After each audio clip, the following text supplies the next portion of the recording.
And good morning to you all. Good morning, or good afternoon, or good evening. Whether you're watching live or in the future looking back, welcome to uh, Flight Past. My name is Simon. This channel is dedicated to essentially using Microsoft Flight Simulator, have some fun, and fly around the world, having a look at some of the key moments in history. And in this stream, on the series of streams that we've been doing, this month has been on the subject of the Falklands War. And so, if you're new to the channel, you'll see that at the top is the subject on the top left, and the location is in the middle, and the date of what we're talking about is on the right-hand side. And the idea of these streams is that I'm an amateur historian, but I have a real passion for topography and what the battlefields look like from the ground, and having an eagle-eye view to understand a little bit better some of these key moments in history. So we've done some playlists already. They're on YouTube at the moment, and you can go and check them out. And you'll see these, if you're watching on YouTube later, you'll see these cards popping up at regular intervals. They will be ones on D-Day in 1944. We've done one on the 100 days following Napoleon from Elba to Waterloo, and then on to his eventual exile on St. Helena. And you'll see all these cards popping up. So if you click on one of those and go into it. Now, for people who are just popping in and trying to see what this is about, you can probably tell from me, it's a little bit of an older, slower kind of format. We are not really in adrenaline rushed here, and the idea is that I'm going to fly this Huey helicopter around, and we're going to try and see some of these areas that affected the Falklands War. And today's subject, as you can see in the middle up there, is Goose Green. Now, so this is and when we say Goose Green, what we're actually looking at here isn't Goose Green. This is San Carlos Bay, and if you have been following along in the previous stream, we did a whole series about why this bay was chosen for the landings, and we looked at the landings going on here. We described how there was about 3 waves of landings going on from HMS Intrepid, HMS Fearless, and the Canberra liner, which was down here. And they came in, first wave would take a second para down to the right, and some 45 Commando. And on the left was 3 para and I believe 40 Commando or 42 Commando, Royal Marines. And their essential first job of these troops was to secure the heights around the bay, because they wanted to establish defensive perimeter and to put up rapier missile positions.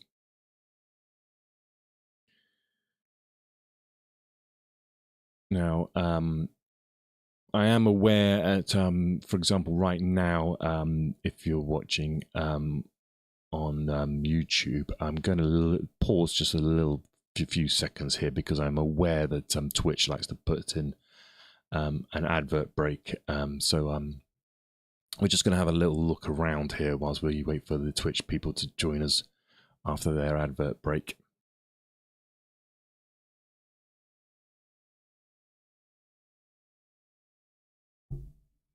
So if you are new to the channel, you can like and subscribe, and that would be really handy. We are very young in terms of starting off.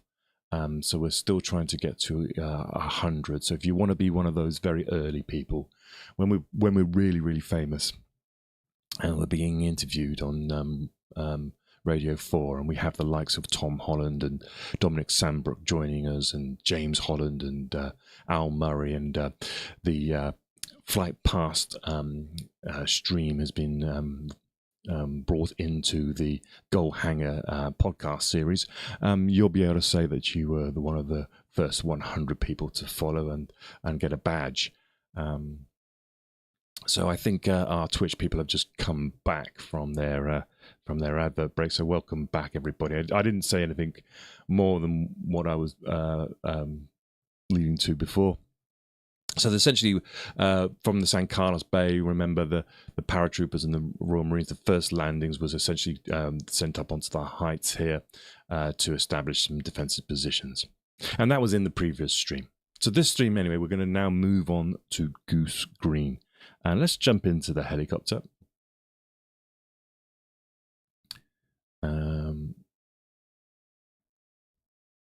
We're in the Huey, or in the Canadian Rescue colours.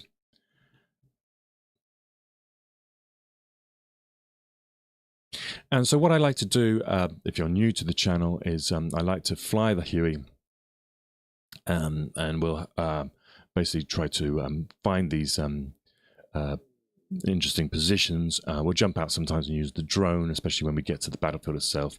And I'm just going to be trying to host these sessions and introduce it. So if you have any knowledge or greater knowledge, if you think I've made a mistake or anything like that, then please put a comment in the stream. You'll appear on the left hand side. There you go, like guy in the back here, who, by the way, today is wearing a nice blue. And you got you'll be in charge of essentially making sure I don't crash, and any facts that I get wrong, that's your job. Right, so we got to the end of the stream last time, and we had essentially talked about how the landings have started to go in here. Eventually, first of all, they managed to be uncontested, but the next day, around about sort of 10 o'clock in the morning, the Argentine aircraft started coming in, flying into this bay. It was called Bomb Alley, nicknamed by the Royal Navy, and there was a massive battle going on West Falkland over here. There was a Harrier cap operating, trying to essentially harass the approaching daggers and mirages and skyhawks, trying to make them burn more fuel if they could. But over the course of the day, there's the battle for air superiority, because the British didn't have it, resulted in around about 15 aircraft on the Argentinian side being destroyed, and about 3 aircraft on the British side. There was a few helicopters. Chinooks were shot down on the island. And so the war was really, really hotting up. And just a few days after the landings, so the landings occurred on the 21st of May, and what we started to get was a number of ships being hit. Antelope was hit.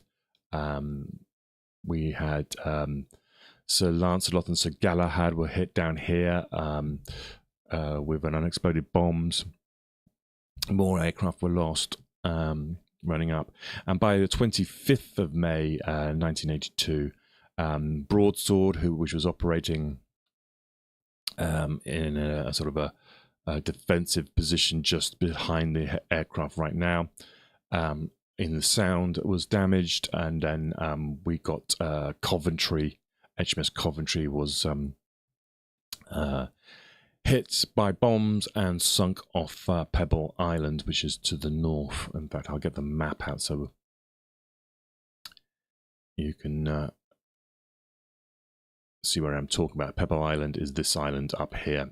where my marker is right now. And Coventry, I believe, was somewhere in this area here, protecting, screening the northern approaches to the Falklands Sound.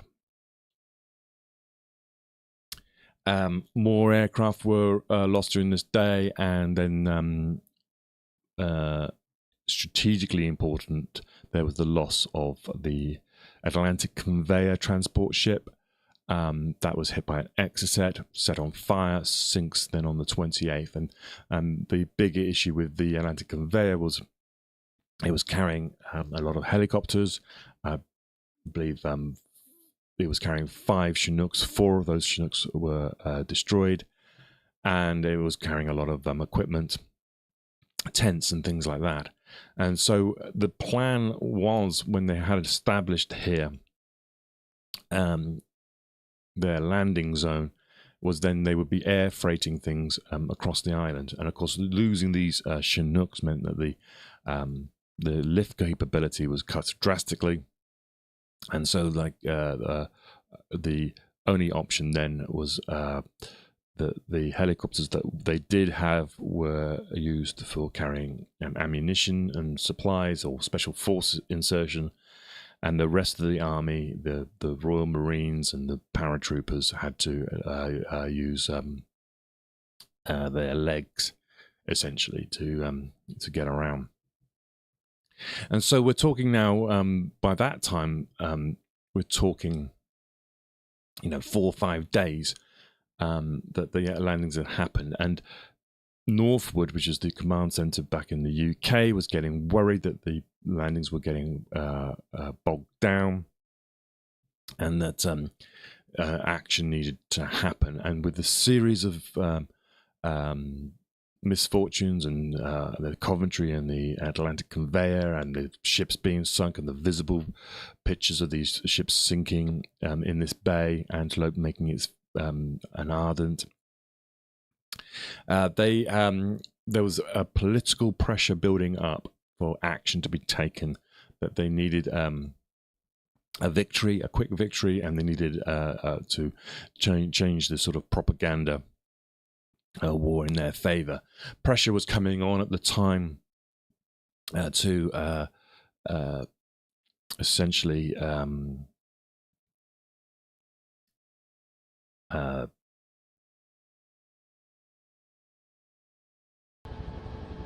give you some sound on the game. Essentially, they were trying to put diplomatic pressure on a ceasefire, and that meant that from the UK perspective, they needed to make sure that if there was going to be a ceasefire negotiated, or a possibility of a ceasefire negotiated, then it was important for the British to have a serious foothold on the East Falkland Island. And so we get this Brigadier Thompson. He was put under a lot of pressure to have a quick victory, and the victory that they wanted was for the airfield at Goose Green to be captured. Now, Thompson wasn't a big fan of a full assault on Goose Green. He believed it was like easier or better to do almost raids against it and containment missions against them. But there was it was believed that there would have been a threat to the landing zone from the forces that were down there. SAS reconnaissance down there had there's different reports going on. There was about 3 companies of troops down there. I think an SAS report has shown that there was more likely to be 1 company. It turns out that there was 3. One of them was reasonably efficient. Another one was more just conscripts, brave, but just doing what they're told. And then there are a lot of other sort of kind of admin sort of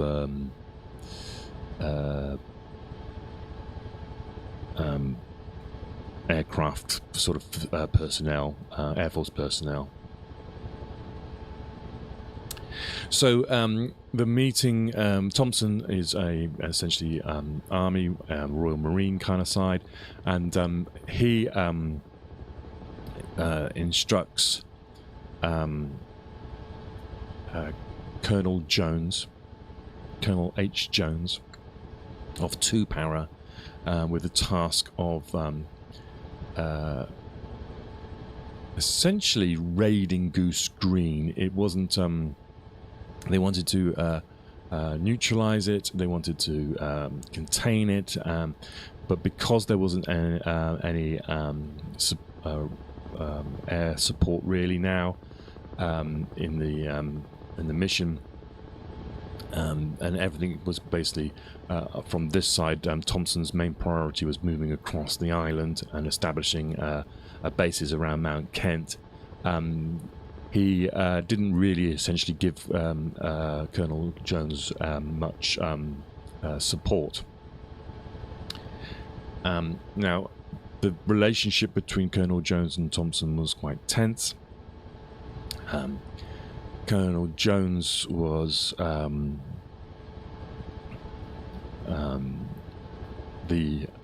very much the aggressive kind of paratrooper style, daring do kind of guy, get it done.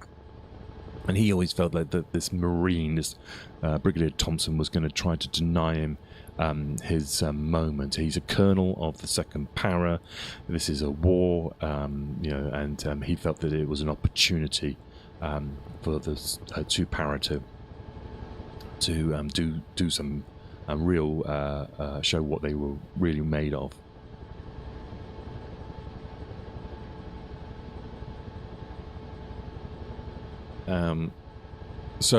This is why was 2 Para chosen? Well, 2 Para was the nearest force to Goose Green, so we are going to fly over this ridge here. So when these troops arrived and they came off the boats in San Carlos, we mentioned it yesterday.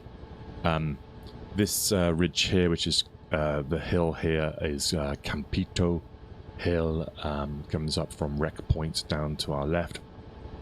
This was where is Ajax Bay is below us right now, and 45 Commando would move up and secure this ridge up here. 40 Commando would move from San Carlos settlement, which is this just here with this. You can see it's actually labelled, and they move up onto these ridges here, which are called the Verde Mountains. And 2 Para, Colonel H. Jones's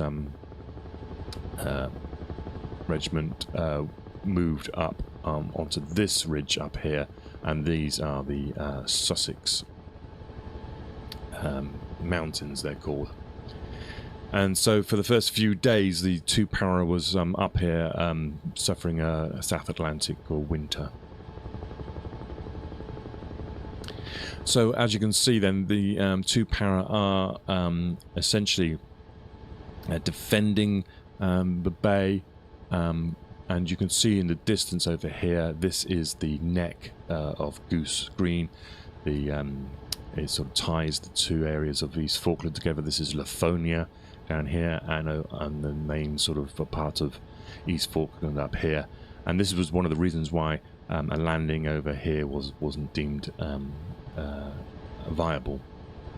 So the British government back in Northwood wanted essentially, if there was going to be any ceasefire talks, they wanted to be controlling Goose Green, because that controls the majority of the south of this island here. And on a map, then it shows it shows a serious possession, and you essentially start to take control of the island. You neutralize the airfield here as well, and all that. So yeah, so let's follow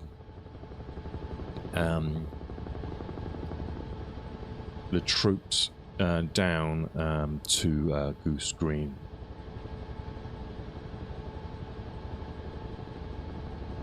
So the bulk of the Argentine forces are in Port Stanley, and it's about 50 miles to the in this direction. And this isthmus, which is the Goose Green, had around about 1,000 troops stationed on there. They were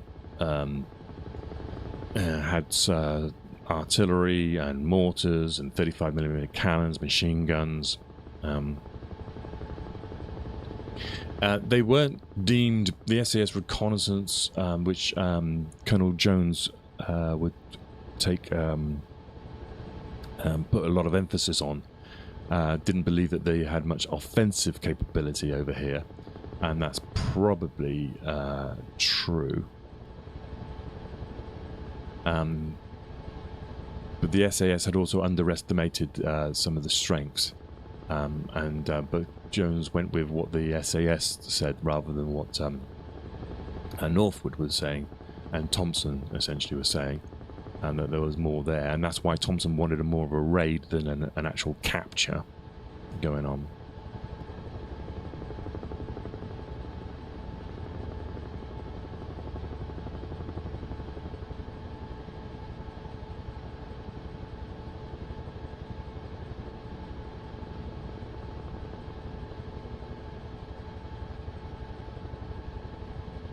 So the 25th of May is when Brigadier Thompson is essentially ordered to attack these positions here, and you'll hear, and you can see there's two lines actually. There's Darwin and a Goose Green. Okay, this is probably a good place to take a quick break, just so that we'll be streaming today for about 2 hours, and then when I can then use these points to break up the video and post them onto YouTube later for a little bit more of 20-minute sort of slots. So if you're watching live on Twitch, good to see you. I will be back in a couple of minutes, and we're just going to take a quick break. I'll get a glass of water.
Welcome back, welcome back. My name's Simon. This is Flight Past. We are here down in the South Atlantic, flying over essentially East Falkland, and we're talking about the 28th of May 1982.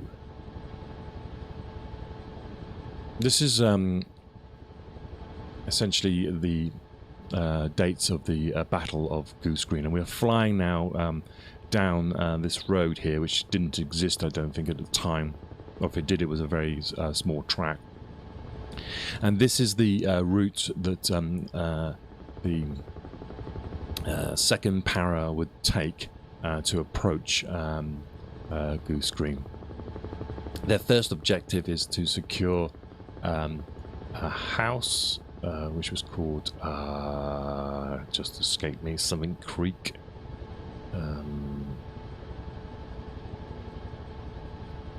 Camilla Creek House, and then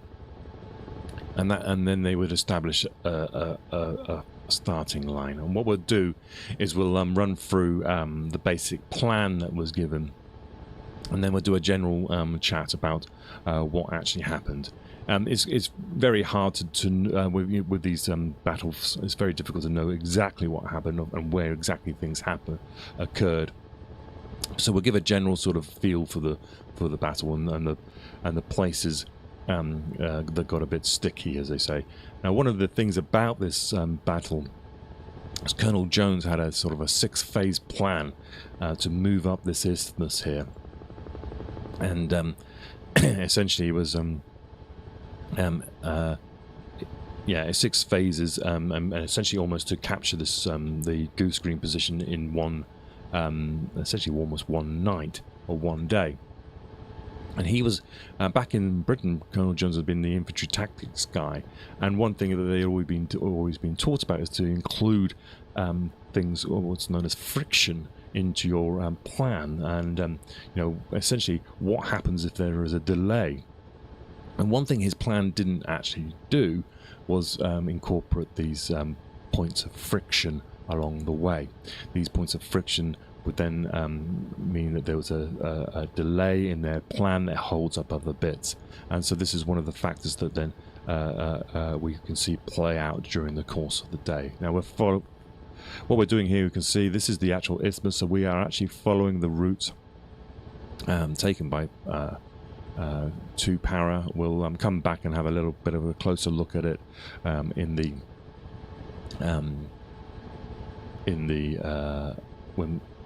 the drone, but you can see these areas here, these essentially key points, and one of the key friction points was this area here. You might actually even see this is sort of a gorse line here, which was the Argentinians' defensive position.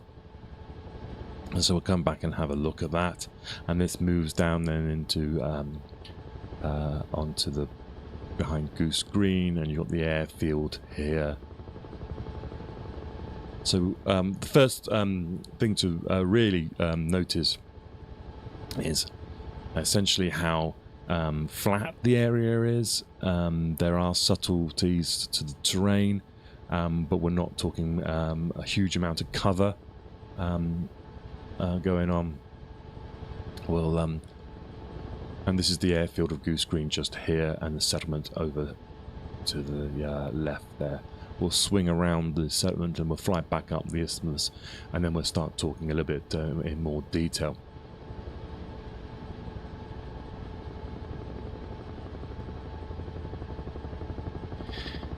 So in terms of equipment, the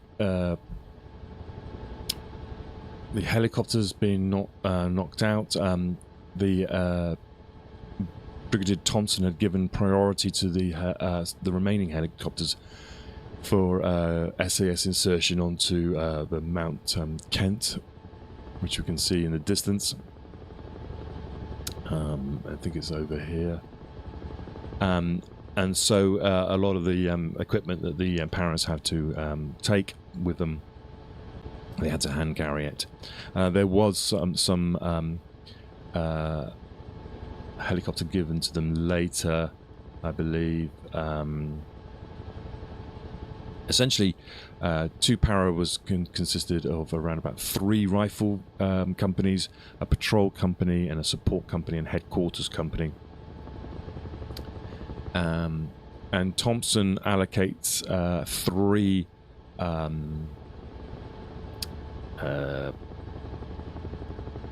105 millimeter artillery pieces to the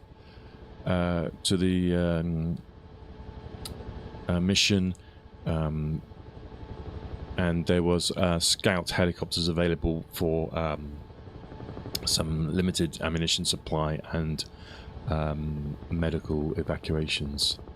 There was close air support given by Royal Air Force Harrier jets, and some naval gunfire was to be provided by HMS Arrow at the beginning of the battle, but Arrow couldn't stay on station.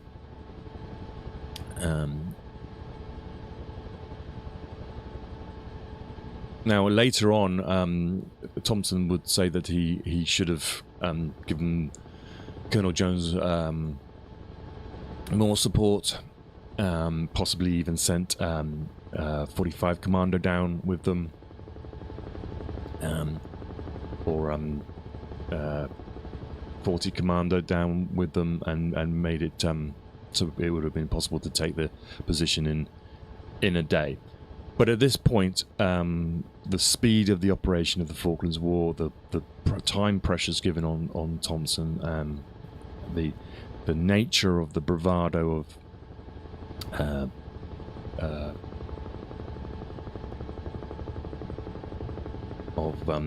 2 Para and its commander Jones, and the friction between the 2 commanders probably led to a sort of leave me alone, I'm going to do this, we'll show you what we can do kind of attitude.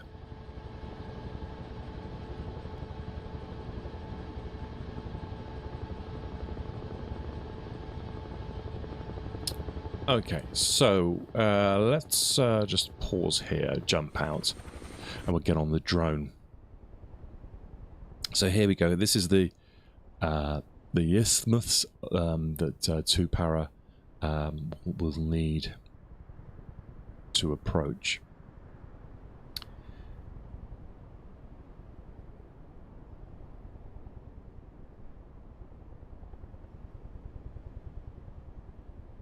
Now,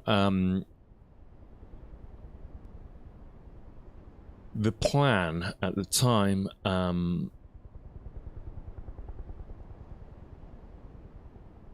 was that C Company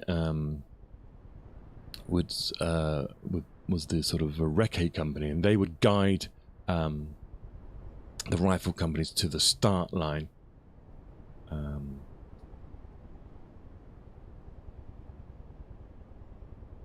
And the start line essentially is where we are now.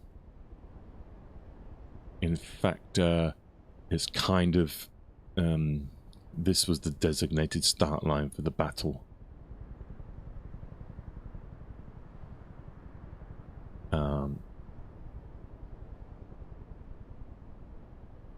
Sort of the top of this creek here, and across. Support company had machine guns here on this sort of little protrusion, and on the right hand side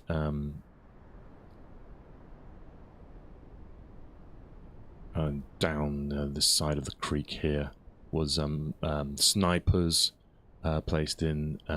This is the plan anyway, on this side here.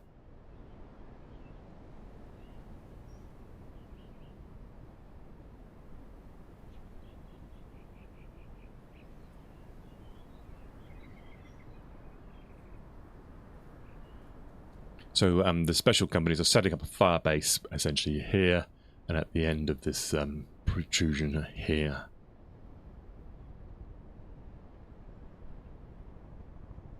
Now, phase 2 of the plan was for a company assaults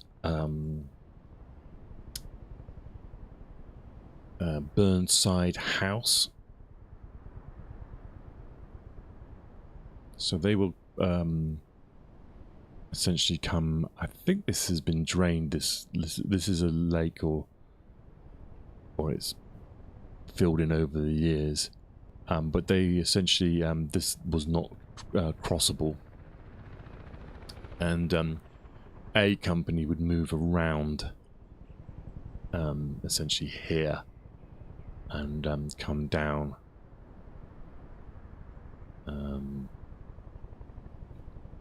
to a place called Burnside House.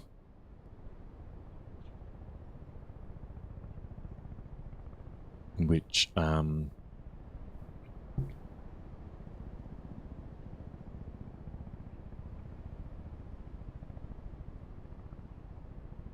think this is called the Burnside Pond, and so it's probably this building here, Burnside House.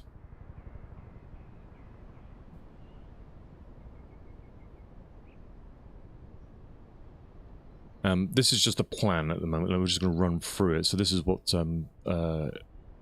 Colonel Jones had briefed his men to do, and then they would then pass through here, essentially go around and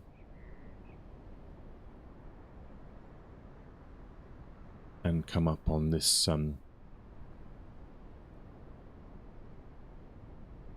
this area here overlooking Darwin. B Company, they were on the they're instructed to move from Burnside Pond on the west side, and this is where the drone comes in really handy, because we can try to get down low. So we're looking here. They were told to assault a company on a hill. And that hill was essentially, it's all relative, but it's kind of here. We'll follow this road in. It's on the right hand side of the road, so it's a relatively high ground. It's probably here, and there. It's kind of in this area here. This might be it. So it's this sort of hill, as you say, just here.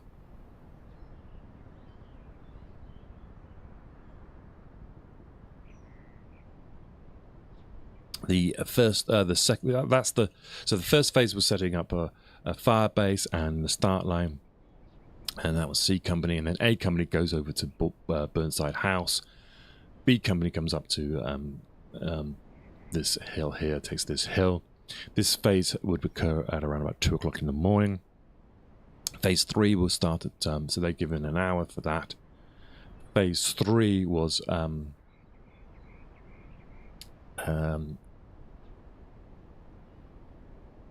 essentially a D Company, excuse me, followed by the HQ. They would press on and assault a ridge, which is this ridge here.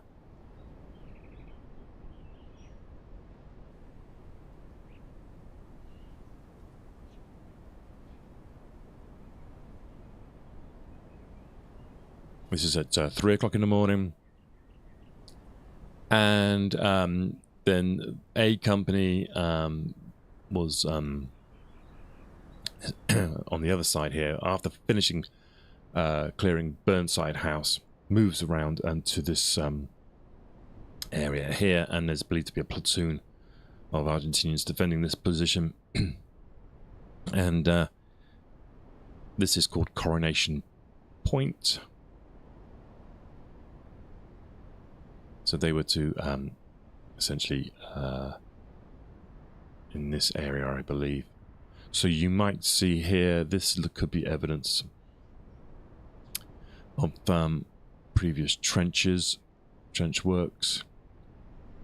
So there's an Argentinian platoon out here, and this is where A Company would move on to after Coronation Point.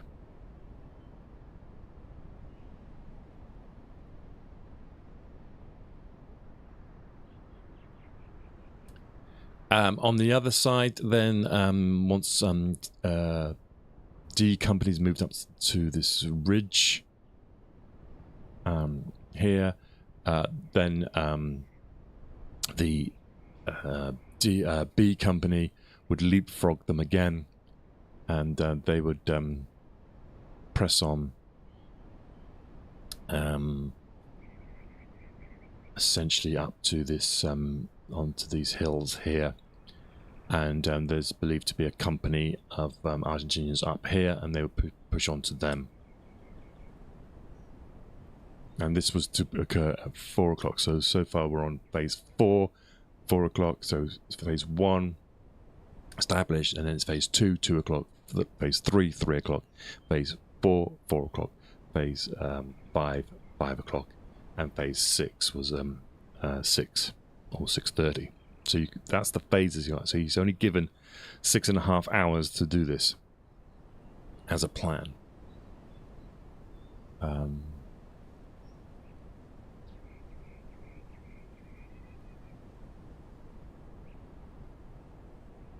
So B Company moves up to here, and then there's a D Company will then move up to clear Boca Hill. Now Boca Hill is over here, I believe.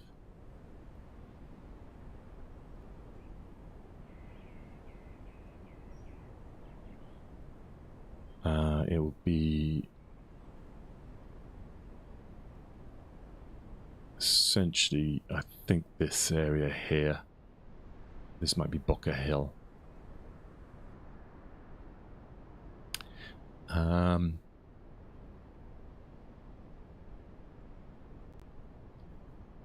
So on this, at the same time, so that was at 4 o'clock, and then at 5 o'clock, A Company would move from Coronation Point.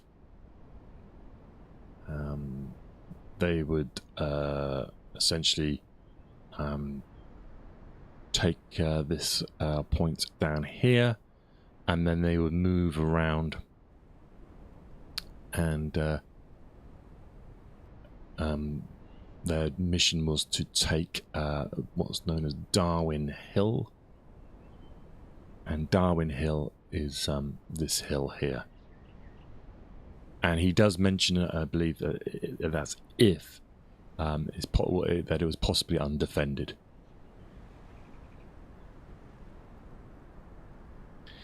And then part of phase 5 at 5 o'clock was then that a C Company,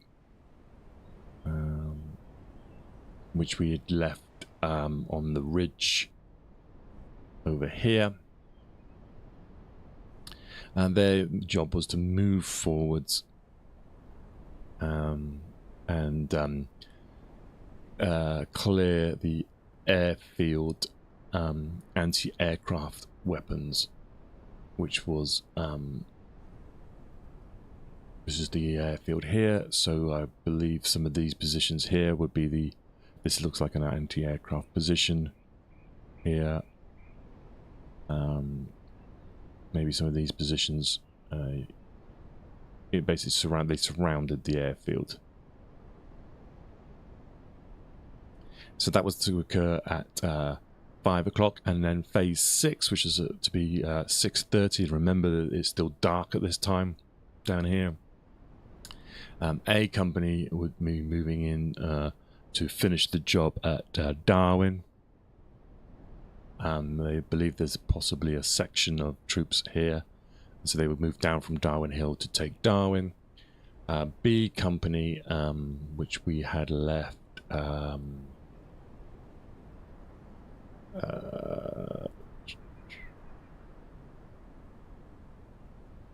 on the ridge, they would move forward to the schoolhouse. And clear the schoolhouse, which is I believe around here somewhere.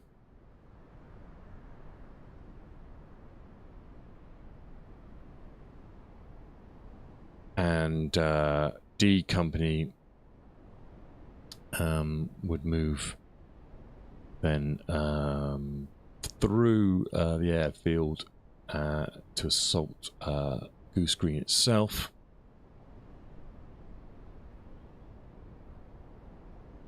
And try to take the Argentine headquarters. And then the only thing else was that C company would then push south and secure the southern approach to block. There's believed to be a platoon to the south here and to block them. So that's the plan that Colonel H. Jones had for this battle. Now, that is 6 phases of battle, essentially 1 hour between each one to cover this distance. And the one thing he hasn't incorporated into this is that any potential delays. But we're going to see when we go through the battle that there was a delay right at the beginning, essentially around this the first phase here, the movement of B company assault on this hill here. That was a delay. Then we had serious delays essentially on this ridge here. I think the scale of the Argentine presence here was underestimated by him, and it was possibly that he also underestimated the quality of the troops defending these positions. So there is definitely a delay along this ridge here, and essentially definitely up this area here. Just a little nod, spoiler alert, or if you don't know, but this area here, essentially, I think it could be this piece of this sort of slight valley. This is actually where Colonel H. Jones is shot and killed, winning his VC, essentially coming up, I think, and round here. We'll try and find the exact location. I think there is a memorial stone at the point. We can try and find that in a minute. So there was that issue, and then also, yeah, so the other one, so there's another area of friction around the schoolhouse in this general area here, which causes another delay. So what we end up having is a battle that was supposed to be taken, or planned to be taken, in about 6 hours, 7 hours, is actually going to take almost 2 days.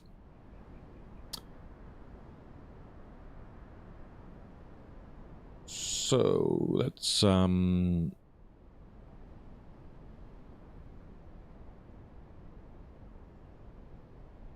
let's look at the Argentine positions.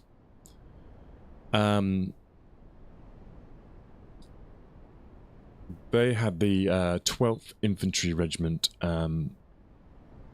out here, and they were essentially the first line back here.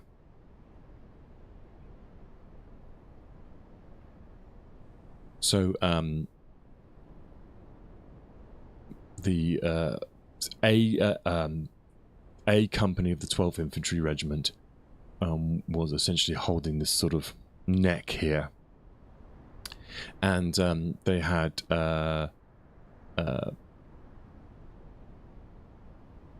artillery as well in down here in this position, approximately about here. Burnside House on the right hand side is I think this is the Burnside House, and the house is approximately I think it's this building here. This is where the Argentines had a subsection. They were the recce subsection up at this point here. And they had a support platoon back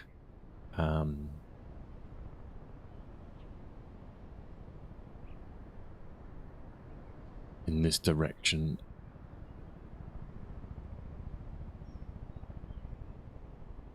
So around about here, the sort of reserve support section was here, and they would move up to this relative hill. In this sort of area here.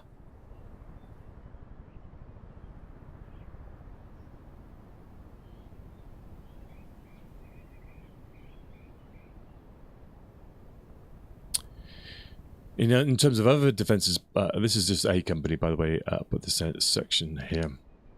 They would pull back eventually to the Darwin Hill Gorse Ridge, which was the main kind of defensive position. And they would be in this sort of area here, defending these hills here. And this is sort of the main sort of Gorse Ridge here. Now, the other thing that they had as well was they had minefields. So I believe somewhere around here was a minefield, and they also had these remote bombs lines placed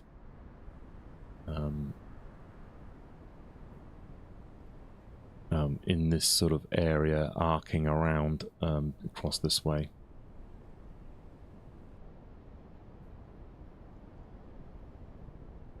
Now, A company, the first company A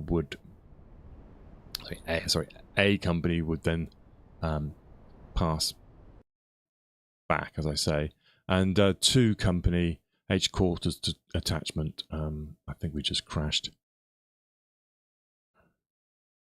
I don't know where. Let it settle.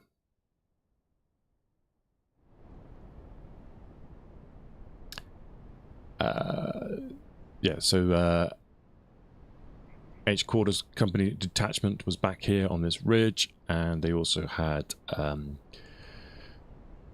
B company combat group.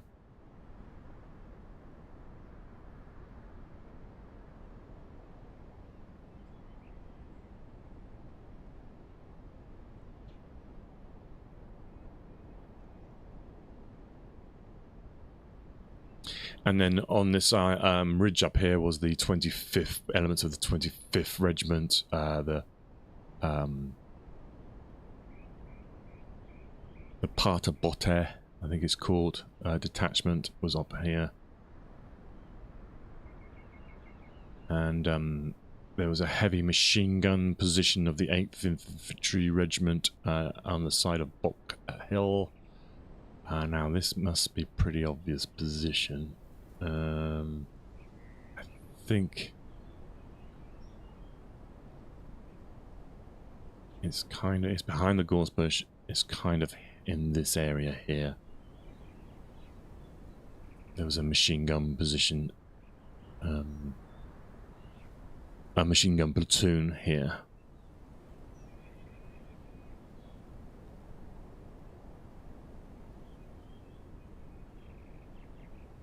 And the Air Force had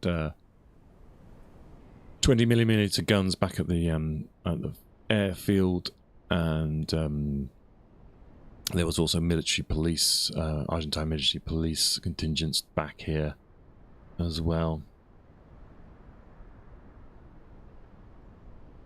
Alright, so that's the Argentine sort of defences, and that's a good position then to take a quick break. I'll get a glass of water, and when we come back we'll start, actually see how that those defences match up to Colonel H. Jones's plan, and we'll see where the plan goes a little bit wary. So I will leave that to there. If you're watching on Twitch, I will be back in a second. If you are watching in the future, please leave a like, a subscribe, or a comment, something like that. We're a young channel trying to grow, and if you like this content, then it allows me to make more. And so try to get us up to 100, and that'd be really cool. All right, yes, I will be back in if you're watching live on Twitch, I'll be back in a couple of minutes, and if not, I'll see you in the next part.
So welcome back to Flight Paths. My name is Simon. We're at Goose Green, and we're following the path of 2 Para, led by Colonel H. Jones. And we're going to start talking about the events of the 20... I keep forgetting the date. I think it's the 27th and 28th of May 1982. So the plan initially was... let me just jump out here.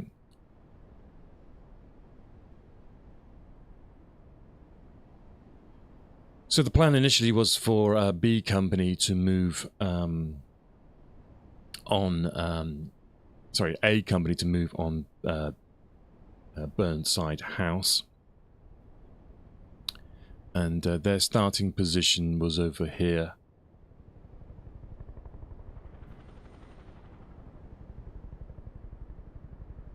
This is Burnside House just here. And A Company's initial starting position would have been approximately in this area here on the night of the 27th of May. They came down this here and they pushed into this house. And this was commanded by Major Dare Farah Hockley. What a wonderful name. He was to he advanced after the supposedly the initial bombardment by HMS Arrow, but I think HMS Arrow, according to him anyway, he said it was off target and ineffective. They were supposed to be firing these sort of star shells to illuminate, but they didn't. He says that it didn't happen, or when there's only one that was sent up. Their first objective was this building here. They came under fire from Argentine positions close to the house, but when they reached the house, they didn't suffer any casualties, and they found actually 4 Falkland Islanders living in it, or still in it. And they initially were told to wait here, and they could have, it was felt that he could have pushed on at this point and exploited a favourable position. On the other side of this pond, which is this green area here, it was where B Company was, and they were under the command of Major John Crossland. He was to secure Burnside Hill, which I believe is this area here. I mean, when they talk about a hill, it's it's very relative, but this is it here. And then he was then to continue down this right-hand side towards a place called Boca Hill.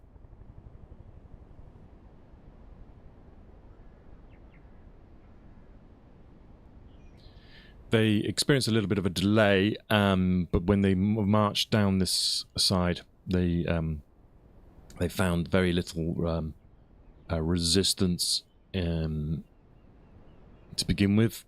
The forward trenches, we may see some evidence of those trenches were empty.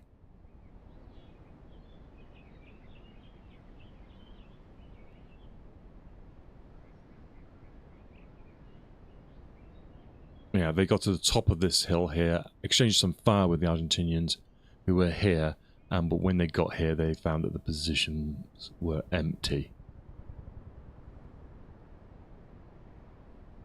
So we can't see much evidence, I don't think, of these trench positions. Possibly some of these old lines you can see here.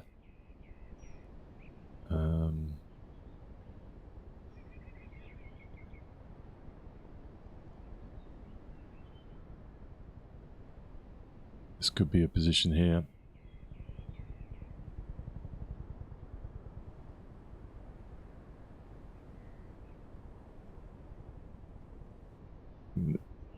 this looks something military.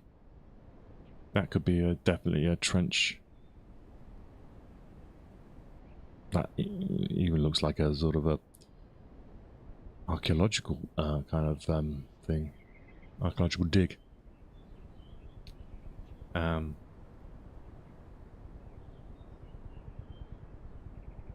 basically what the Argentines were doing here, where they were basically starting to implement a delaying tactic, pushing back towards the next set of hills up there, the Darwin Ridge, where the gorse line is.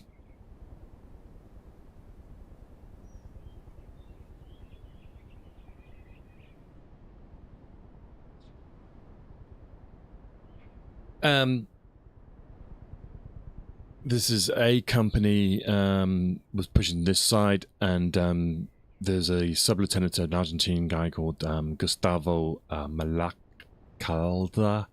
He fought this delaying action back this way, and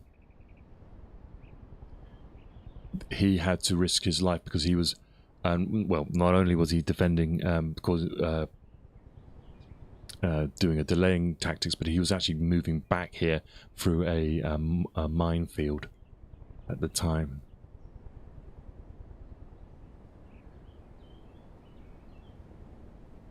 And they would pull back to this ridge.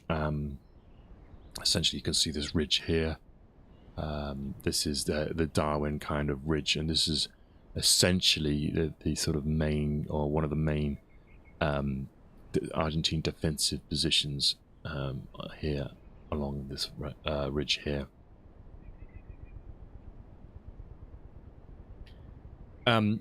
This retreat by the Argentines, there was privates Nestor Oscar Avelino, Pigararo, and Roca Evarista Sanchez. Apologies if I pronounced them wrong. They would ignore calls by a Royal Marine officer who was with the Paras at the time.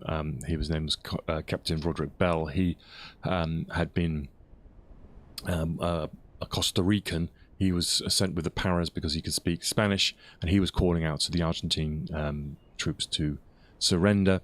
And these two privates ignored those calls, and they were killed, basically trying to cover the retreat of the Argentines. And they would win posthumously their Medal of Valor in combat.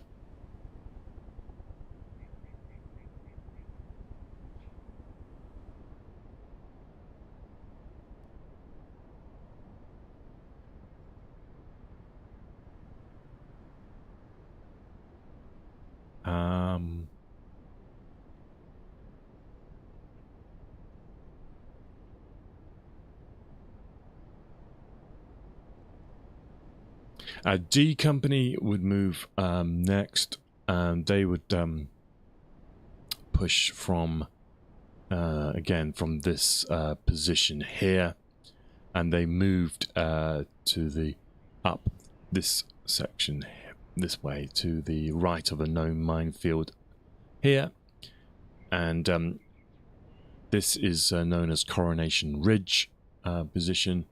And they would come under. This is they would be receive machine gun fire, heavy machine gun fire from Argentine positions.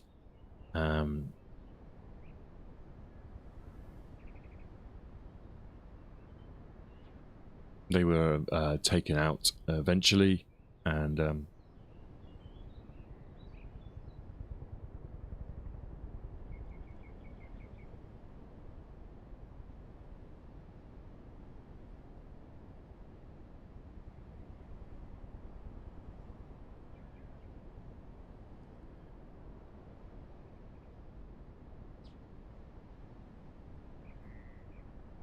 This is where Lance Corporal Cork, Bingley, and Private Fletcher were killed in taking this hill here.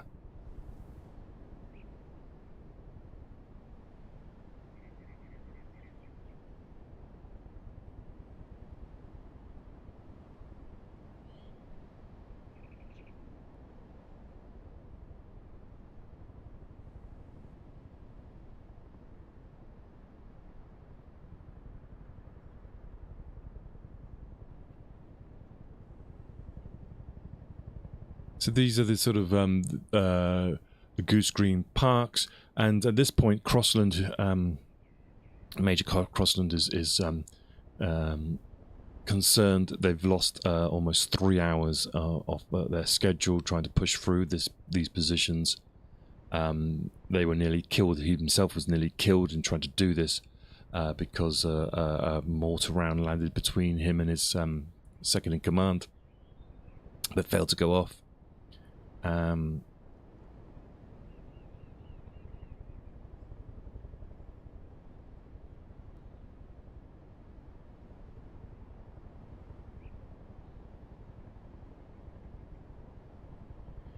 So we're getting to the stage now where the delay is so much that Colonel H. Jones's initial plan is now completely out of the water, and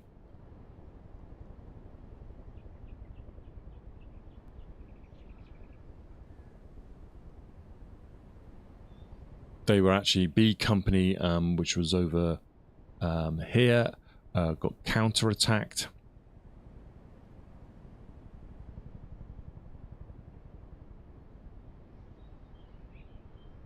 And B Company's trying to essentially take this ridge here. They are stopped by Argentine machine guns, and there's a guy up here called Roberto Estevez. He manages to block the British advance up this thing, and then he calls in artillery support and mortar support.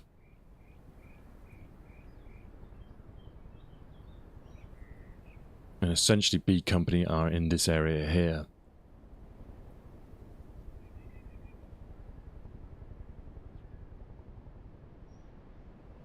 Almost, I suppose, caught in the open. Sorry, did I say B Company? I meant B Company's over this side. A Company's on the other side there. And they're essentially caught in the open here with the Argentines doing a counter-attack on them.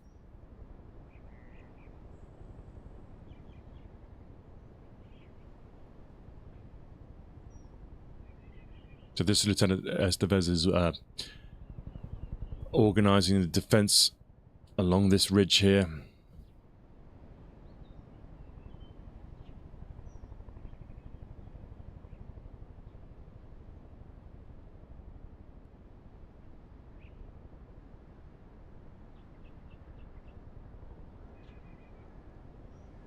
And A Company's advance around this side was being pinned down by a guy, a platoon of the RI 12 under Sub-Lieutenant Pelufo.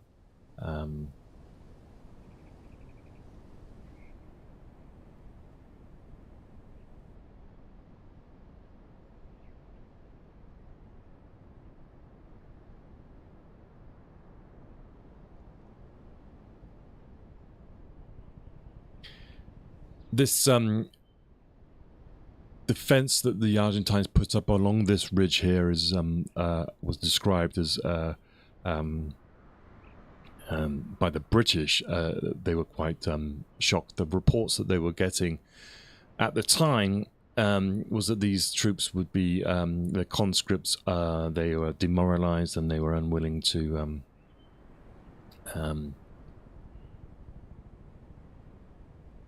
fight, but Keeble, who was the second in command, the 2 para, said that all this was rubbish about them not wanting to fight. They were in fact fighting very, very hard.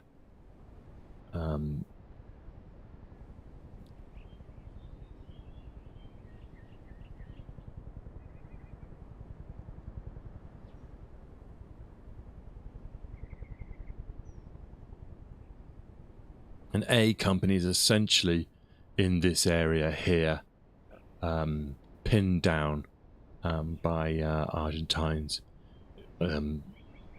occupying these positions up here, looking down on them.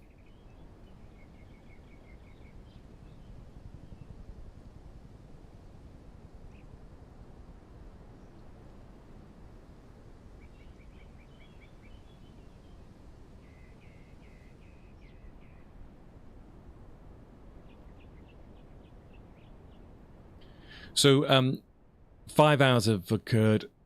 The essentially the two para have arrived along this line here, and they're starting to get bogged down. Their ammunition is beginning to be run out, and they are resorting to asking for the Argentines to surrender. This is when Colonel H. Jones steps forward, and with the whole attack in jeopardy of stalling, he decides to initiate a charge. Now, I believe that this is the gully that he actually ran up, and it's one of these anyway. It might be this one. I believe it's this one. He took 3 men, his adjutant, who's Captain Wood, and A Company's second in command, Captain Dent, and Corporal Hardman. They were essentially killed following his charge, and Jones was believed to be running in a westerly direction,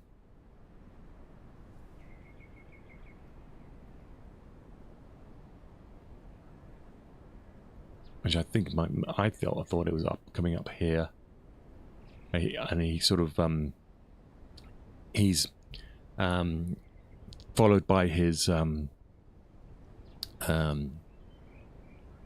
sort of bodyguard. He's got his Sterling machine gun with him, and he runs up towards an Argentine trench in this area.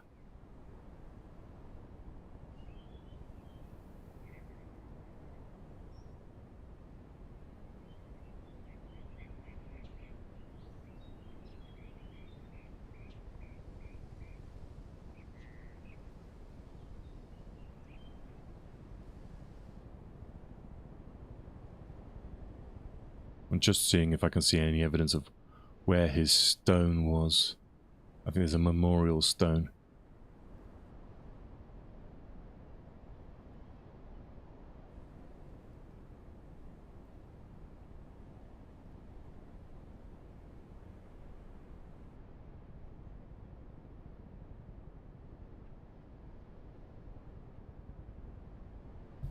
As he's going up this gully, he moves around, and he is charging a trench, essentially. And what he doesn't see is that there's another trench on his right-hand side.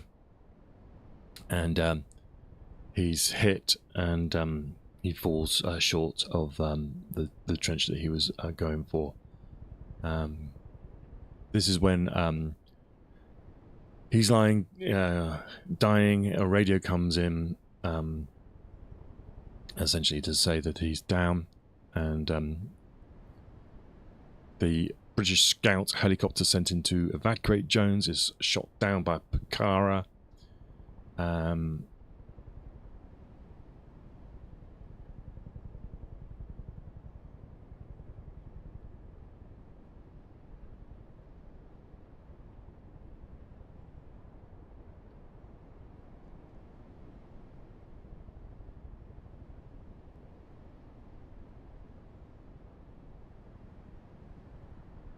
So it's all a bit of a mess. So this is around. This is in the morning. We're talking maybe 8 o'clock in the morning on the 27th.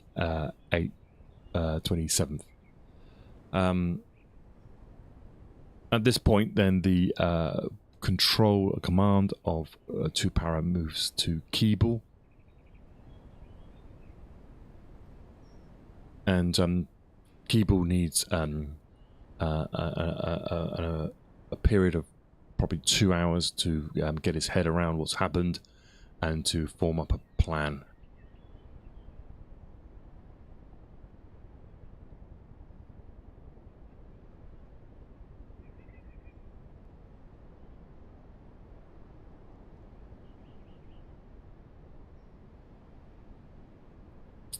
Okay, so that's Colonel H. Jones's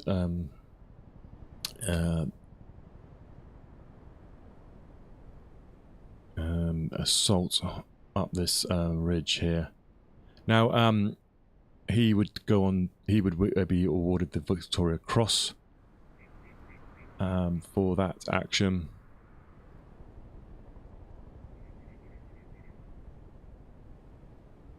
I can't see that memorial stone.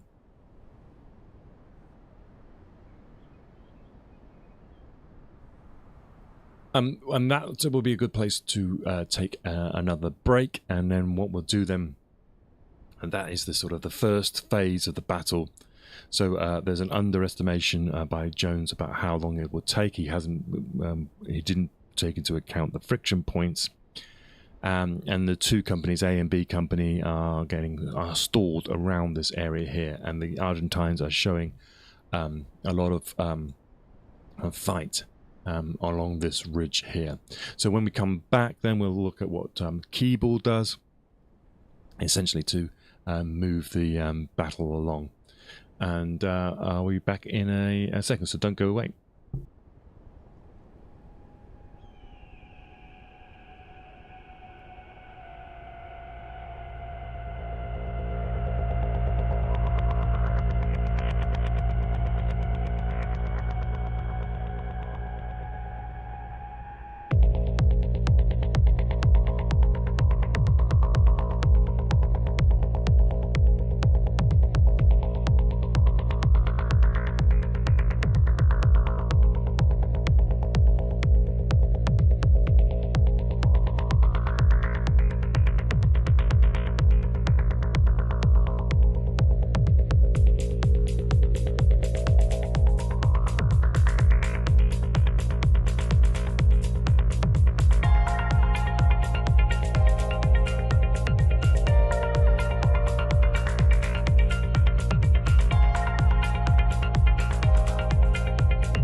Welcome back, everybody, to Flight Pass. My name is Simon, and we are in the Huey over Goose Green. Let's just bank around, and we should see Goose Green coming into view. The plan that Colonel H. Jones put in place was a very aggressive plan. It was a 6-phase plan to take the isthmus essentially starts off at phase 1 would be around about 1 o'clock, and in each phase, phase 2 would be at 2 o'clock. So he only gave the plan only gave 7 hours to move down this isthmus from left to right here to attack, to eventually capture Goose Green. Now, we managed to get in the last part. We got to the point of the crisis point in here at the ridge line between Darwin, moving across left to right. We'll just fly along around a bit, and I'll do a quick summary for the people who are joining us. One of the things that was interesting about this, because of the helicopters that were destroyed on the Atlantic Conveyor and the lack of helicopters in order to do airlifts, the 13 odd miles from San Carlos, which you can see over there in the distance, the paratroopers had to do a lot of carrying of their own equipment. And one of the things they didn't bring was their sleeping bags, because Colonel Jones believed that this operation would be done in one night. So these men have already spent one night, or the beginning of the plan. They've managed to move from essentially up here at the start line, which is where my white dot is here, and they've got to here at Darwin in the time that Colonel Jones wanted the actual objective of Goose Green to be captured. So this is we get to this point here where the B company and A company are bogged down.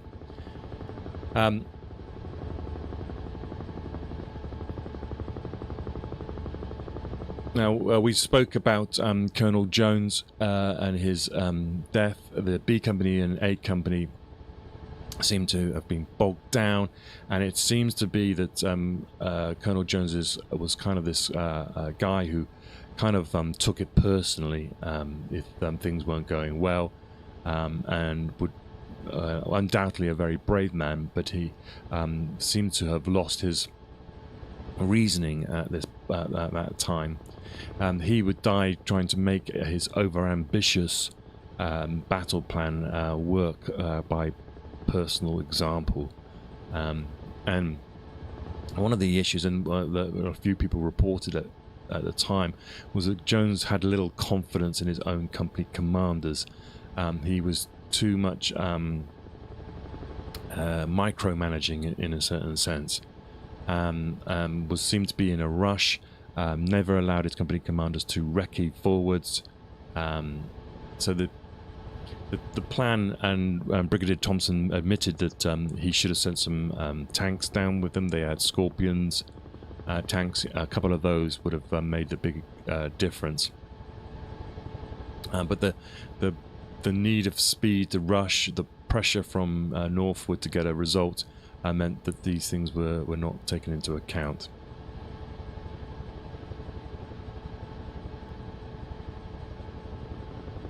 Now, maybe it was the plan was initially made having tank support, but when they didn't turn up, Jones never changed his plan and wanted to sort of keep that sort of esprit de corps, aggressive nature going on with his men.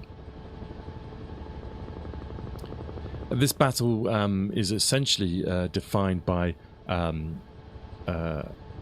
stubborn pockets of Argentine resistance, with some excellent artillery support from back here, but had poor command. And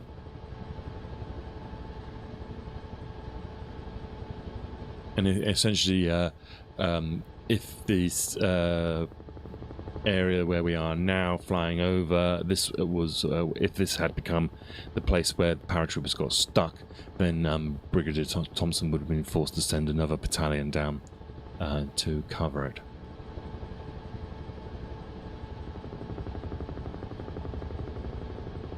So in some, just to let people know, so the evening, it's the 28th of May.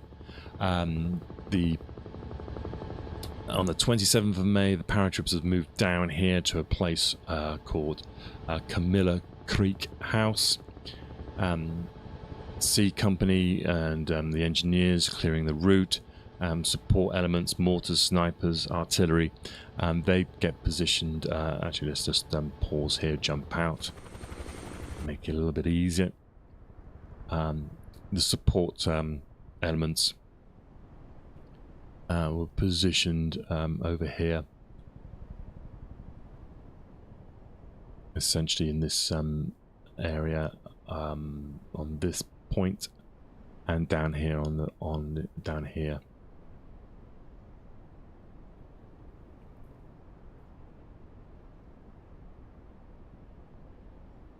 So this support elements, there was snipers, artillery, and mortars.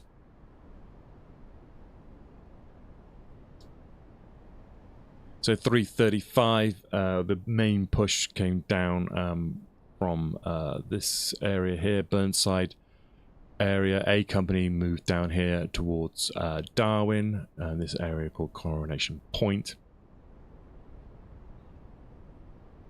B Company would take the right flank and the coast side. They moved down this way, to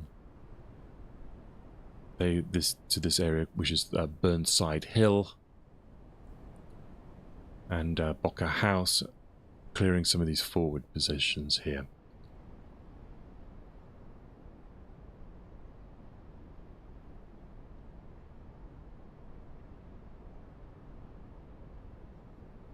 Now, following up, D Company would clear Coronation Ridge, which I believe is this area here. They would experience some casualties in doing this. And then, as I say, the Argentines then did a sort of a delaying action retreat across this area here, which is mined.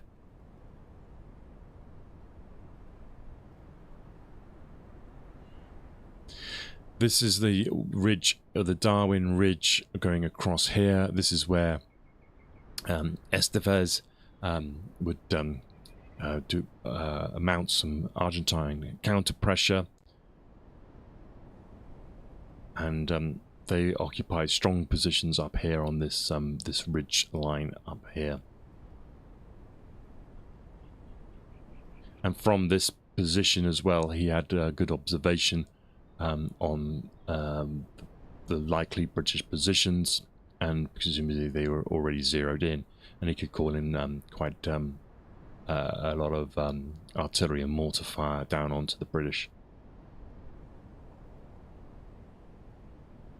So this is where the paratroop, second para's attack starts to grind to a halt. Ammunition starts to become run low, and this is when we talked about Jones.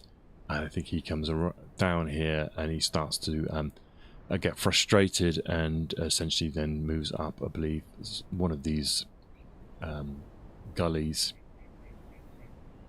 to attack a Argentine position, and in doing so he fails to see one on his right hand side that shoots and kills him.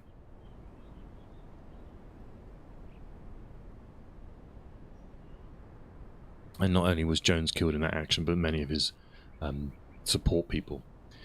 So that's where we got to the end of the last part, and this is when Major Chris Keeble takes over, and he has to take stock of what's going on.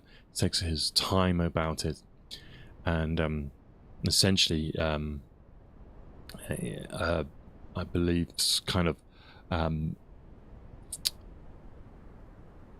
he slows things down. This aggressive nature, this aggressiveness has not worked, and so during he takes a couple of hours to think, and then the actual sort of late afternoon, British, they then managed to get up onto this Darwin Hill, and then managed to organise artillery and mortars from back there, they managed to overcome this Argentine defensive line, which was concentrated around this what's known as the Gorse line, which is that line there.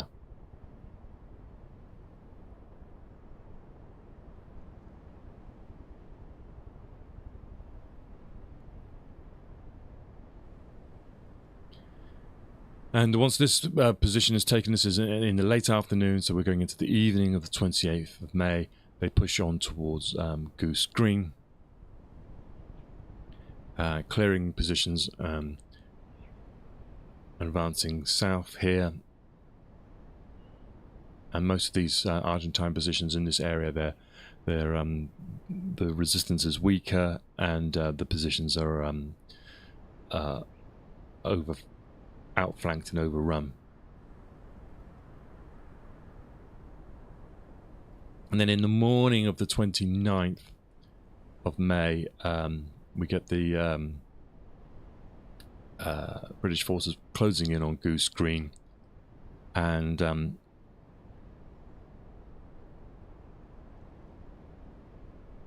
Keeble essentially sends someone forward to ask for the surrender of the Argentine forces. And I believe at the same time there was a Harrier jet comes over. There's a show of force, and Keeble asks essentially for a surrender, and then the guy Mercedes, the task force Mercedes guy, surrenders. And at this point, then the reports that they're shocked about how many Argentine troops are surrendering. They're all surrendering in this area, and they could see the amount of troops that they were actually up against. Now, people say it was a 3-to-1 ratio. It wasn't really that, because there was a lot of troops down here who probably weren't frontline troops. But even so, it just goes to show.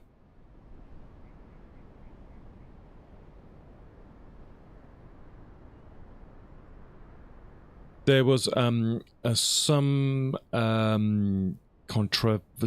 controversy concerning a surrender earlier on.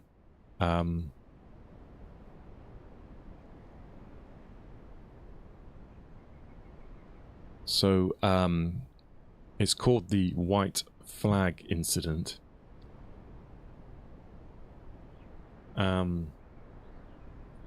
And it's worth mentioning here because this will impact later on. So after securing this ridge here at Darwin, C&D Company, they moved towards the airfield and Darwin School, which I believe is down here. And C Company was taking some heavy losses. They were coming under direct fire from a 35mm anti-tank, anti-aircraft gun positioned on Goose Green.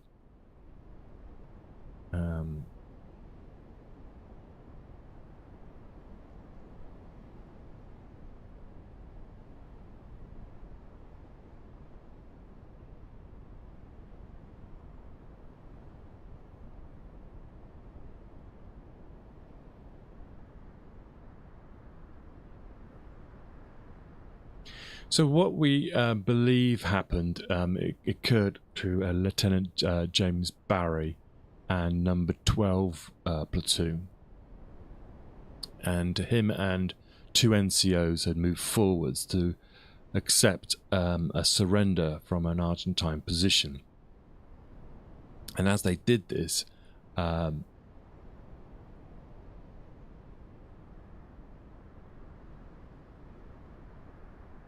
it's believed that there was some incident.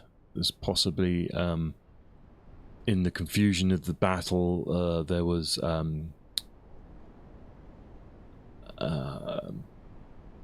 people who didn't know what was going on firing on the position. And essentially what happens is that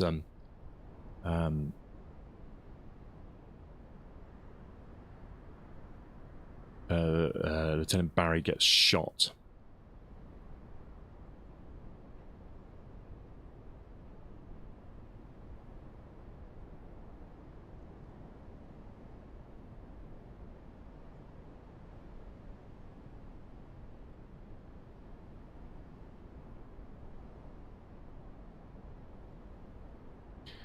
And so it's believed that Barry was shot when he was moving up with a flag of truce.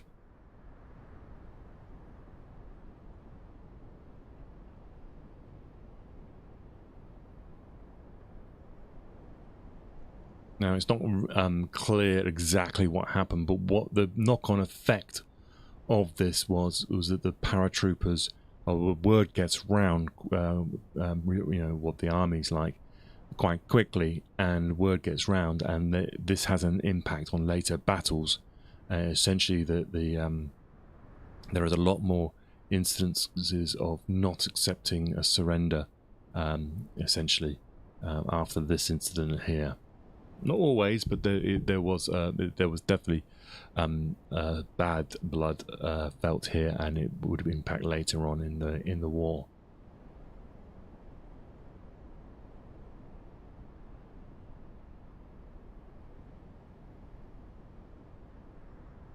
Now that is a brief summary of what the battle was like. It's very difficult to do it from here, but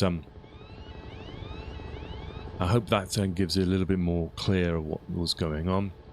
So essentially, Colonel Jones's 6-7 hour plan, it turns into a 2-day battle.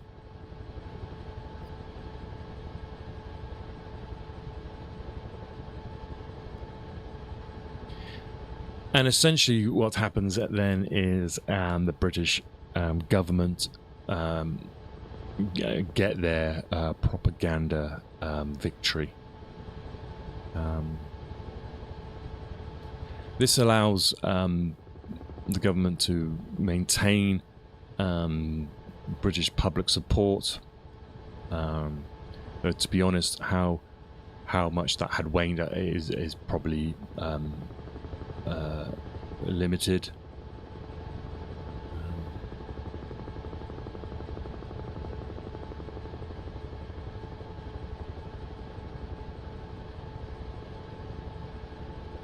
But the main result of this particular battle is it showed to the British and to the Argentinians that the Argentines weren't going to essentially create an impasse. The Argentines wanted to essentially hold the islands, especially through the next winter, or through the winter, and then be able to negotiate from a position of strength. And Goose Green showed that the Argentines could, with use of highly trained troops, be removed relatively quickly. And yes, the two para did a great job here, and they were under they didn't have all the supplies they wanted to. So if this could be repeated in other places but have the proper resources, then it looked good for the British. And as you can see as well, this is a very difficult terrain to attack. It's probably you would definitely want to be the defender in this area.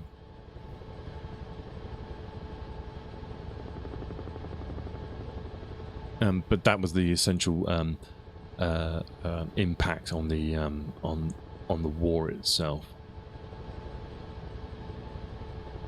And it meant also that a beachhead had been created. There's a denial of an airfield here as well.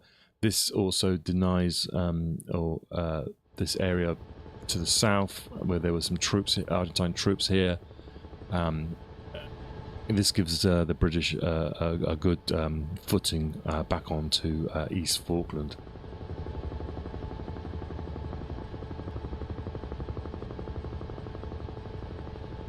And so essentially we get the point where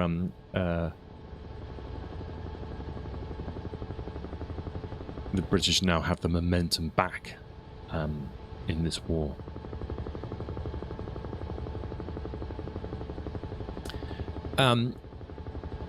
In terms of casualties in this area, there were estimates of between 45 and 55 Argentinians killed.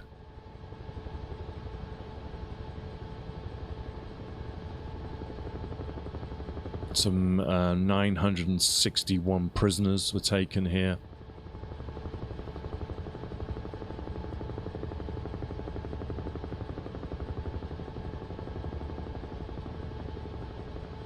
And in fact, what we can try and do, we can see there's the Argentine dead were buried just to the north of Darwin. Let's just stop here, jump out, and we can see the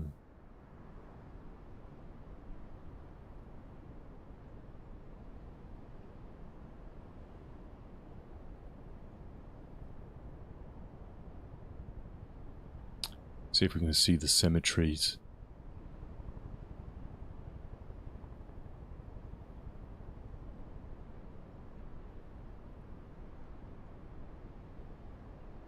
Now, I think there's a memorial up here.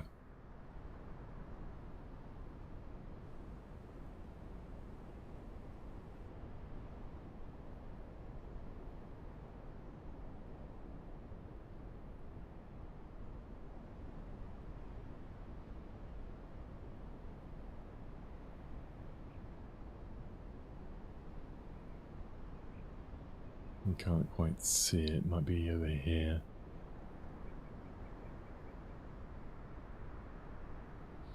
Let me just find that.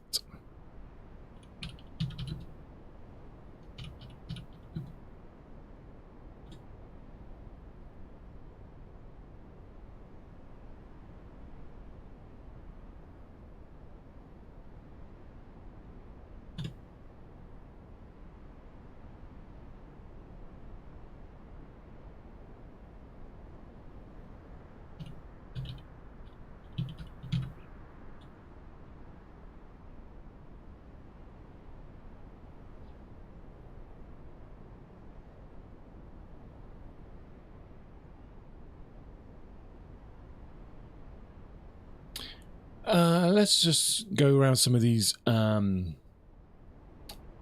landmarks. So this is the airfield. By the way, remember when we were talking about some of the attacks? Nick Taylor, who was the Sea Harrier pilot, I believe this is his grave just here.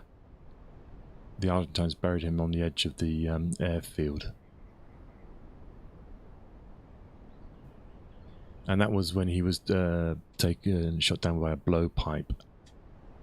If we then come down towards turn here, we should see, I believe, somewhere around here. I think this is it here.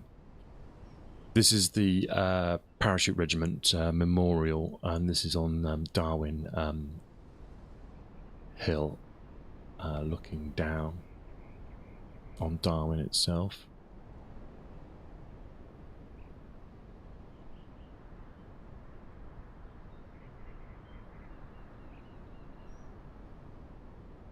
There is also a memorial, a two-para memorial, down here.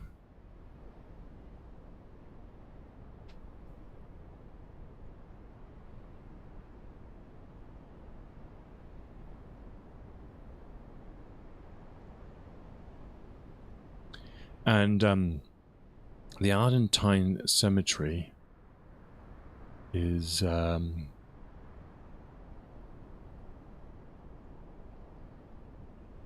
here.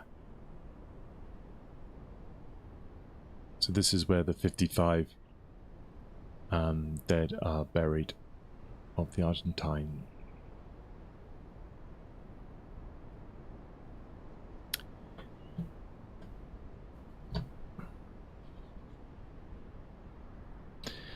So that is, let me just have a quick look to see if I can see some actual locations.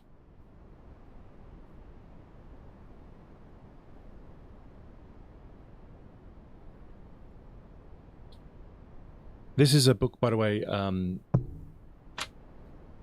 know if you can see this. It's called Razor's Edge by Huey. Excellent read. And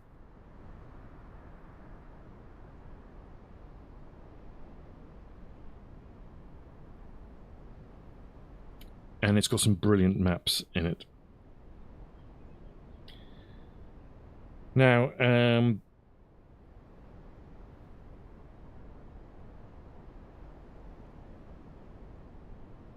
Jones's position. Yeah, so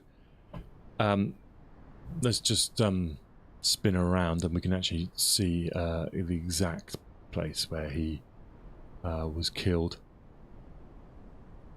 So we're coming down here. Now, this is the Gorse Gully here. And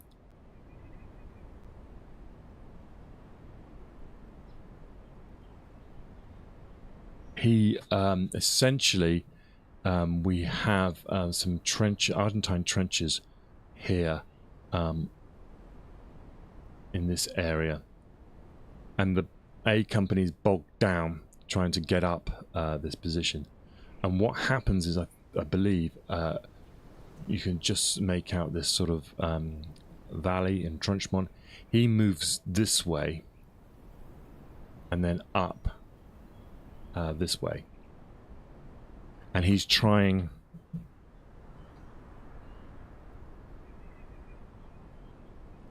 to essentially come around these trenches on his left.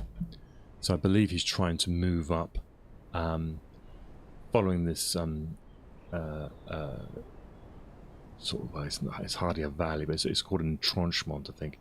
He moves up this way, and he's sorry about the he's trying to come up behind these trenches. So there's Argentine positions essentially here. Looking down and preventing A company from moving up. And so H. Jones moves from right to left, comes around this way, and he's wanting to come behind this position. And as he does so, what he doesn't see is that there is another position essentially in this area here. And so he's coming now around that sort of hill. He's moving up this entrenchment, and he's going to try and move up on the top right hand side there.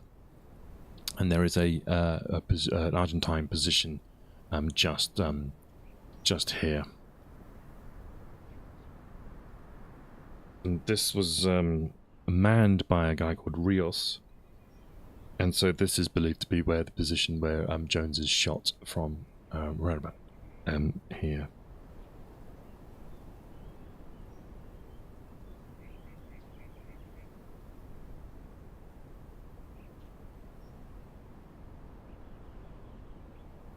Okay, yeah, so that's the book is called Razor's Edge. Recommend that as a reading material.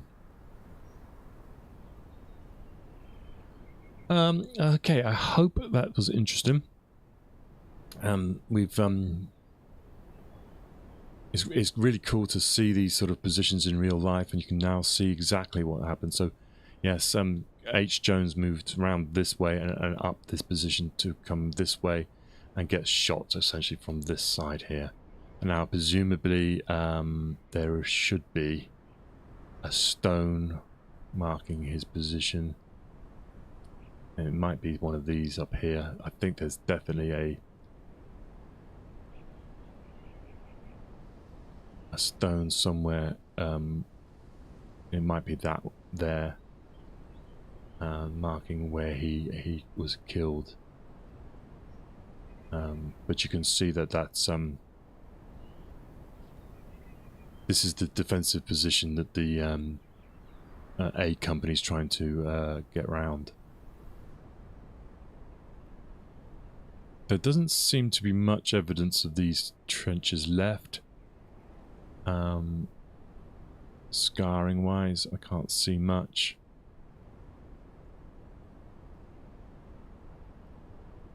You might see that could be a line there. I think they were more like slit trenches than anything. But if anybody knows, I think this path here is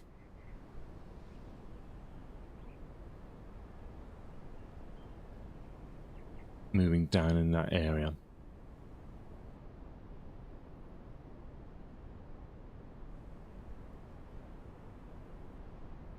Cool.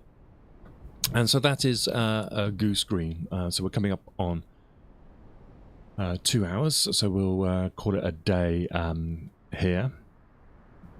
And in the next stream, we will be looking at the next major phase. And that is the movement of 3 para and 45 commando essentially across the island from San Carlos to, first of all, Estancia, a house called Estancia, and Teal Inlet. And then we'll also look at Mount Kent and the insertion of the SAS, and then the reinforcement of them with 42 Commando. And so what we'll start to see now from this point onwards is the net starts to tighten around Port Stanley.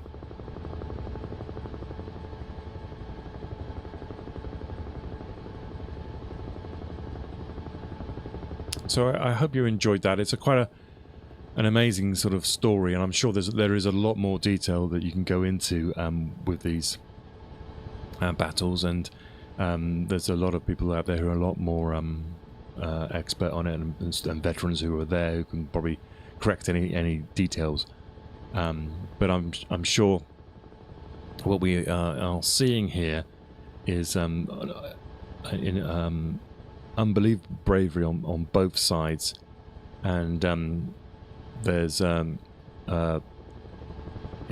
things are not as clear as they could be, and yes, I think Colonel H. Jones got the VC. He was a very one of the highest, or if not the highest, casualty of the whole war, and leading your men, he's likely to do that. But he didn't. He had his faults, and but he didn't shirk his responsibility. But he could have maybe done showed a little bit of the ability to trust his company commanders a little bit more. But of course, we're never there. We're not there. We don't know. But Keeble comes along afterwards, second in command, and he takes a little bit more of a sober approach to the battle.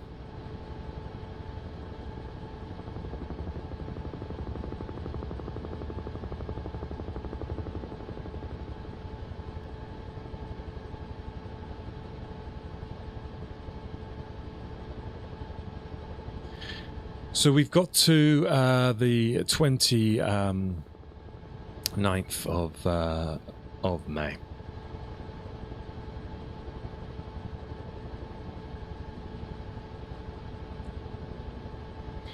Just to finish off with a little bit of details on this day as well, is that a Sea Harrier is actually lost on this day. It's actually lost over the side from Invincible due to bad weather, and there was a British tanker called the British WYE, and that's hit by essentially a C-130 Hercules chucking bombs out of it. But it is an unexploded bomb, so it's got those issues again. One last thing, by the way, on Goose Green, and it's something that has appeared a couple of times, was that the British, the BBC reported the imminent attack. So twice we've spoken about this, and there was the one occasion when the BBC spoke about, or the MOD briefed the BBC to say that the Argentine bombs weren't exploding, and the BBC reported it. And the second one was that they reported that 2 Para was moving south from San Carlos to take Goose Green. And so, in a certain sense, that you're telling the Argentines what's going to happen. Now, of course, the Argentines aren't stupid; they would have known that something was going to happen anyway. But it seems ridiculous that a news agency that's supposed to be on your side is telling the enemy what's happening. Now, you could argue there is some way the BBC probably knew in some cases it was being used to deliver false information, and so it was just reporting what it was told. So therefore, that maybe the MOD that briefed them are the ones at fault there. Right, we're just going to head back now. We're just going to fly back to San Carlos, and we'll end the stream when we get to see the water. And as I say, we'll look at the coming days, the events the next days. We're getting to the end of May, and the urgency to get this job finished before winter is mounting, but the British now have a foothold on the island, but they won't ask for a diplomatic end.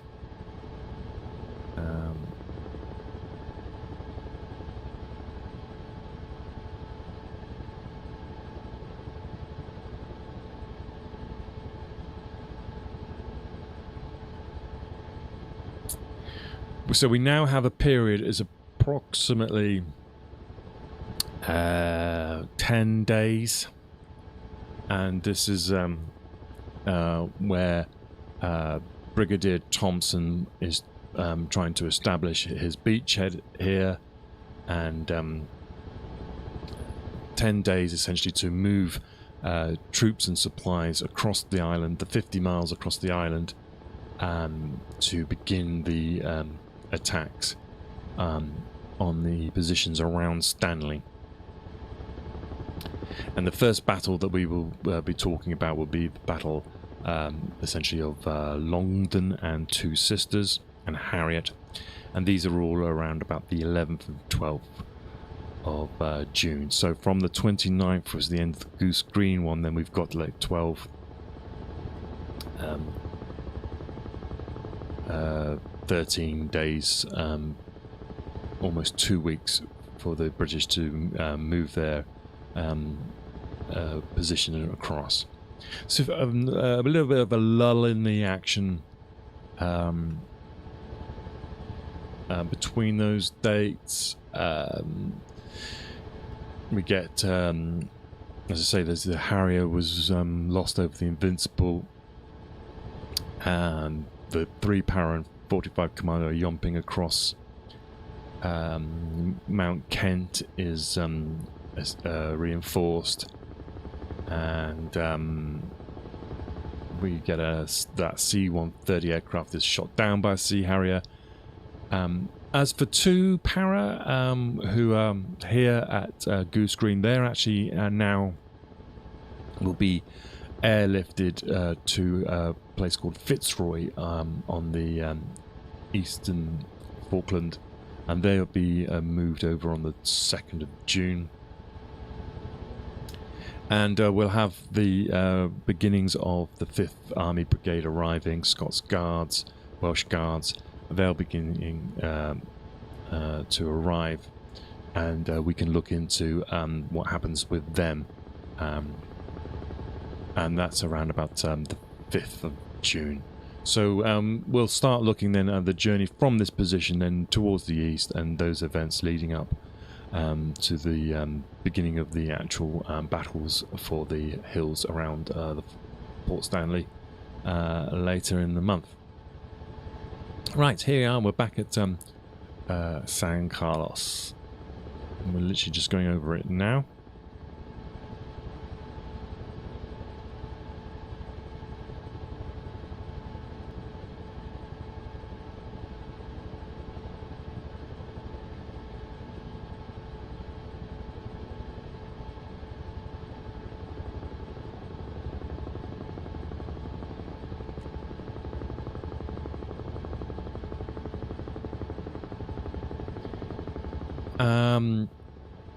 Whilst we're here, we've been talking about memorials.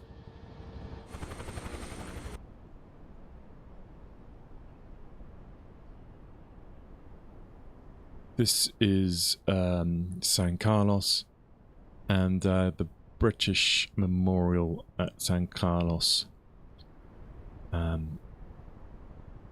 believe, is here.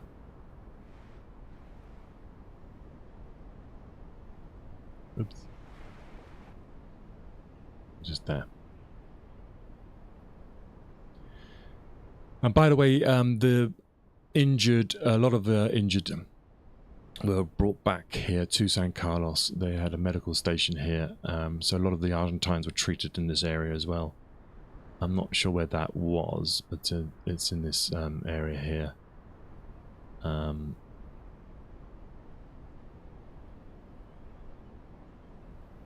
Cool. So yeah, so in the next stream then, we're going to be looking essentially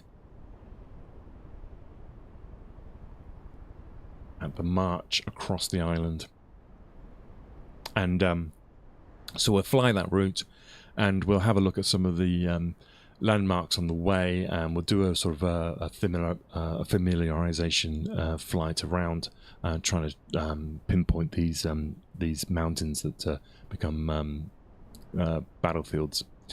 Okay, hopefully that was good for you, and if it was, please like and subscribe. Really appreciate it if you can. We're a small channel, so if you do like it, you'll be and follow us, you'll be one of the very first to do it. Less than 100 people watch this thing, and I say it is a niche stream, but I quite enjoy it. And if you're on YouTube, again, please like, subscribe, do all that sort of stuff, and help me out. Right, as I say, thank you very much for watching, and I will see you again in the next show.